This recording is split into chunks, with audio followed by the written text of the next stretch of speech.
d'une volonté pour la Sonacos d'étendre ses activités et de se rapprocher davantage des zones de production. On a pu voir par expérience que au sud, les périodes de production sont plus longues. Ils sont sur un long cycle de 120 jours. Mais dès qu'ils finissent la production, ils finissent en même temps et ils ont une très forte production. Aujourd'hui, on parle du Médina Yoro Fula comme le nouveau bassin arachidier.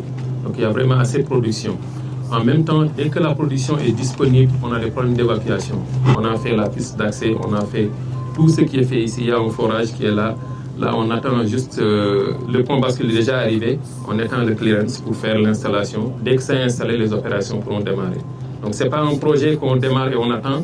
On démarre et on commence la production. Il y a toute la chaîne de production, que ce soit décortiquage, trituration, pelletisation, extraction, conditionnement, raffinage et conditionnement. Toute la chaîne de valeur de production. La première phase était estimée à un peu moins de 700 millions pour la première installation. Mais le projet global ira jusqu'à 18 milliards 750 millions. Quand on aura fait tout le déploiement, on pourra aller jusqu'à peut-être 1500 employés qui vont travailler dans Sonacos, sans compter ceux qui seront créés, les emplois qui seront créés dans la zone, mais aussi tous les emplois connexes qui seront aussi générés au-delà de tout cela. Ça doit être aujourd'hui le point de repère de ce qui définit l'urbanisation de Médina Yoro Fula. Et sous ce rapport, c'est vrai que ce n'est pas encore densément peuplé, mais ça le sera. Vous pourrez aller déjà en anticipant sur une éventuelle coopérative, parce que tôt ou tard, vos agents qui travailleront ici, qui vont aller, vont avoir besoin de ça.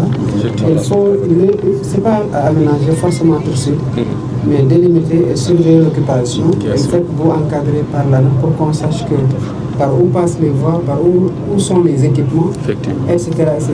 Si bien que même quand quelqu'un voudra acquérir ou construire, il sera déjà en train d'évoluer dans le cadre d'un plan d'urbanisme assez bien réfléchi et qui intègre le schéma directeur de l'aménagement agro-industriel qui est ici.